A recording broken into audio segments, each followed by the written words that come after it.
Hello friends, Heidi here from Rain Country. God is good all the time, and I'm here for another natural healing testimonies that's going in my full series, which I'll link to down below. And I forgot to write the number on here, but I think I'm on number 18, so this should be the 18th video in that playlist. Unless you're watching me on Rumble, as that one should have a couple more because there's a couple I cannot have on the YouTube platform. So anyway, what these are is people just sharing with me their own testimony of different natural things that they did to help heal themselves or a family member or friend from various different ailments and so on. And I've got 3 to read to you today. One of them is a 2-parter. So let's get into these testimonies. I wanted to let you know that I tried the Tart cherry juice for horrible foot pain. A lot of people, by the way, will use that for if they have gout. They find that Tart cherry juice is very helpful. It all started 18 months ago with a major canning episode. I was on my feet over 12 hours. Anyway, after suffering with so much pain, I was in tears. I did a Google search and found this woman who had rheumatoid arthritis. I don't know why I never can say that first word, but anyway. She started Tart cherry juice, Swanson's. I do believe a reputable company means so much for things we can't make ourselves. I have been desperate for so long. I have tried many things. Well, I'm 16 days into a regimen of 2 tablespoons twice a day. My foot had started to almost curve inward, feeling like a cramp with a major arch pain. My foot has started to relax. The curve is gone. The pain isn't all day. It is just slight pain late in the day after a long day of homestead work. Praise the Lord. Also, I agree, we need the Sabbath. God must have known we would have to direct us to do this so we didn't feel lazy for taking a day. God is good. Thank you. I want to add something to that because it reminded me of something I used to say when I think about when my kids were little. And I mean, I only had 2 kids, but yet it seems like I always had so much, to do. There's so much going on and so many things to carry.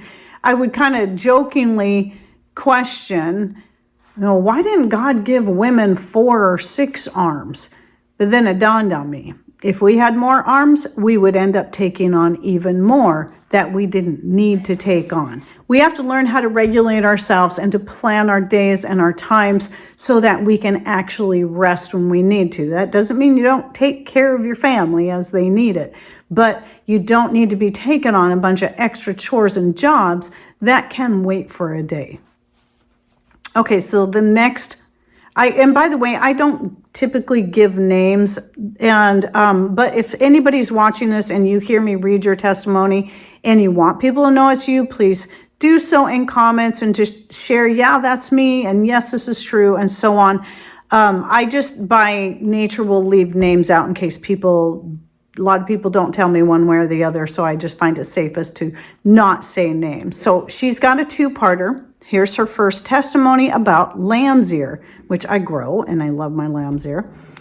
My father-in-law is 90, and he takes Wolfram medication, artificial heart valve put in his 60s. He is very active and still drives a tractor on his 200-acre property. Any bump or scratch results in him bleeding a lot.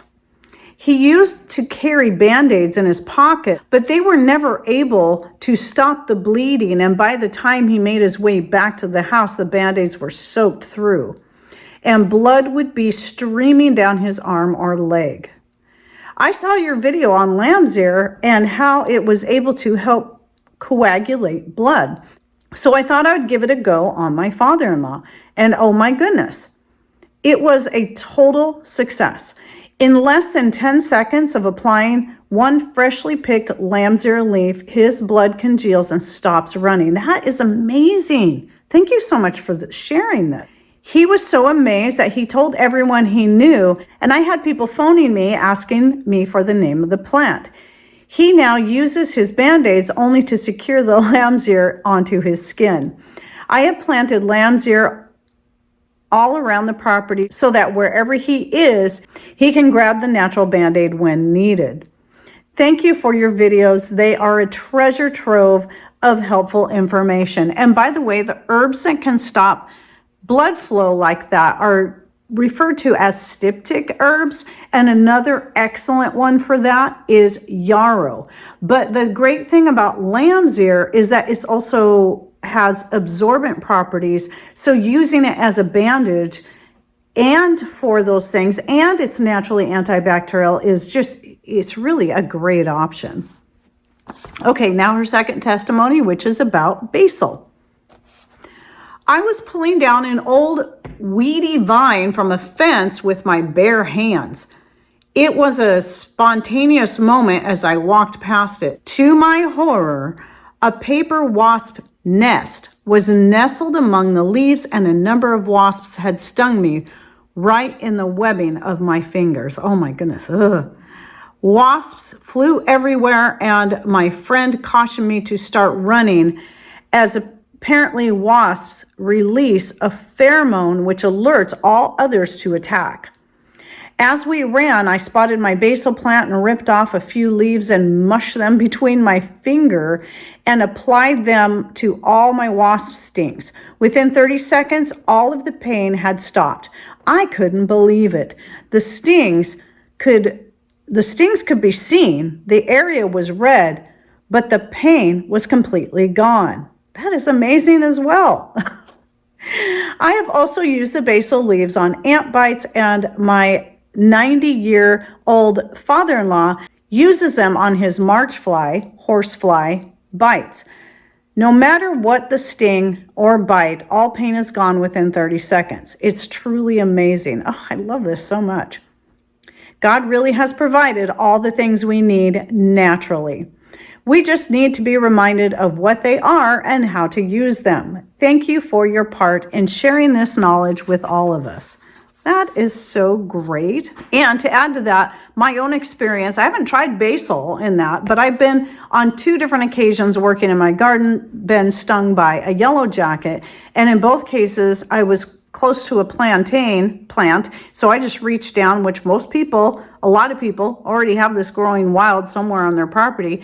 And I just would grab a leaf, chew it up, and put it directly onto the sting. And just within a few seconds, or even like one, I think it maybe 2 minutes tops, it had not only stopped the pain, but had totally reversed everything so that it didn't even leave a mark. There was not even a red spot. I couldn't believe it. It was so amazing. So that's good to know about the basil as well. Okay, last testimony. I'm 64 and I've had various aches and pains for years. I've been pharma-free for at least 10 years, but took very few prescription meds even prior to that. I've always been interested in natural remedies. My self-education into plants and herbs started during the pandemic. Ibuprofen worked well for me, but over the years, I took it too freely and gave myself a bleeding ulcer. Yep, ibuprofen is really hard on your gut. That's my self-diagnosis based on research of my symptoms. I have taken my health into my own hands, so I never run to a doctor for answers. Once I quit taking ibuprofen, my symptoms vanished. Isn't that something? Which confirmed my diagnosis. Instead, I took Tylenol, but sparingly. When researching pokeweed as food, I learned of its medicinal properties. At first, it was difficult to find much good information. Thankfully, many people seem to be interested in natural healing now, and there's a lot more information out there. Exactly, because I was going through the same thing about 12 years ago or so when I was trying to look up information about naturally healing your thyroid, and it was hard to find back then. That's why one of the main reasons I wanted to get that information out there on my channel, and I think I put that out there almost 8 years ago. 2018 was when Patrick and I did our video together, and then I put together a list of what we did. I learned that one of the other names to this plant is cancer root. Isn't that interesting? Much of the information you'll find about pokeweed is a warning that all parts of the plant are poisonous and should be avoided, especially the root. I've noticed that the more they try to demonize something, the more likely that it is a powerful medicine. Right, I've seen the same thing about many things. AKA competition for big pharma drugs. Did you know that pokeweed leaf was a Depression era food and that people were paid by the canneries to harvest the leaves? Canned pokeweed was still sold as recently as 1980. But we're supposed to believe that it's poisonous. I'm not buying it.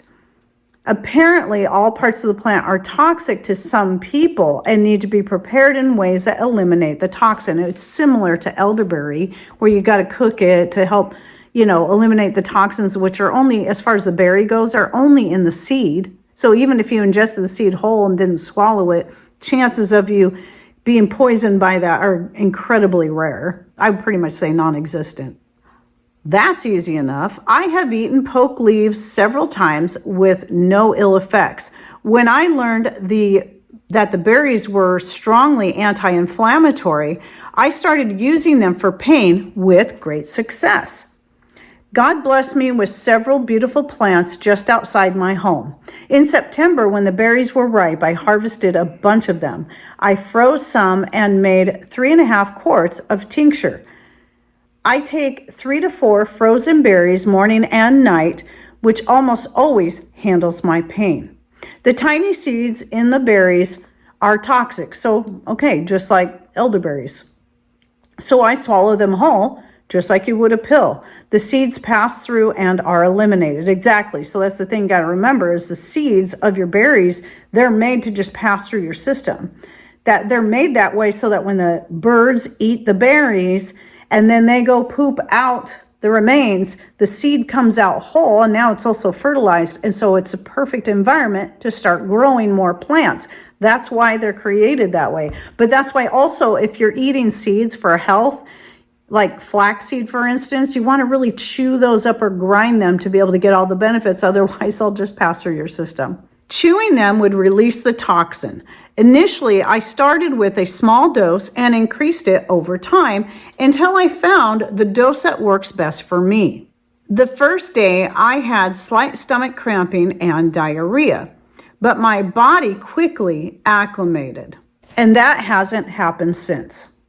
When I run out of the frozen ones, I'll switch to the tincture because there won't be fresh berries again until September. I also drink green tea daily for its anti-inflammatory properties. If I overdo it, I'll sometimes resort to taking Tylenol, but the goal is to not take it often. I believe God gave us plants for medicine, but with the institution of medical industry, much of our knowledge that our ancestors had has been lost. I'm glad people like you are bringing it back. I've made a number of tinctures and keep learning as I go. Don't be afraid to try plant medicine. Research, start slow, and let your body guide you. It's all about dosage and tolerance, question everything. Very, very excellent testimony. Thank you so much for sharing that. There's so much about this I could just go over again and again, but a lot of this is stuff I've said before about always starting small. Listen to your body. Don't assume everything is it's just a sign that it's helping your body detox. No, it's a sign that your body's trying to detox from taking too much of something that you shouldn't be taking that much of, and then learning to back off and then listen to your body. That's why I make a pain tincture. I hardly ever need to use it, but even when I do, that's only going to be in the winter when the feverfew isn't growing, the valerian isn't growing, and the catmint isn't growing, because those are my 3 favorite combined together I like to use to ease any kind of pain. Typically is going to be more likely be headaches, but it can often even be something like, I sprained my ankle or my finger or my wrist yet again.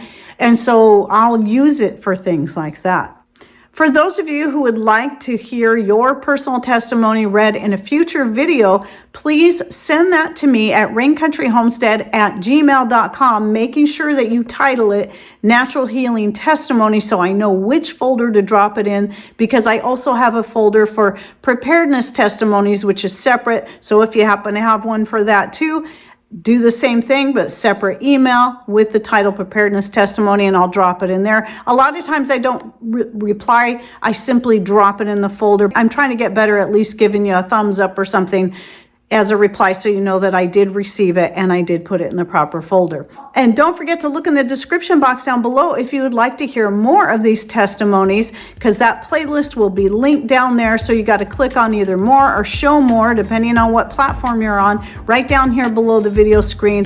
And that should open up that description box to find all the information I add in there, including all my social media links and my other channel links. All right, well, thanks for watching. Take care and God bless.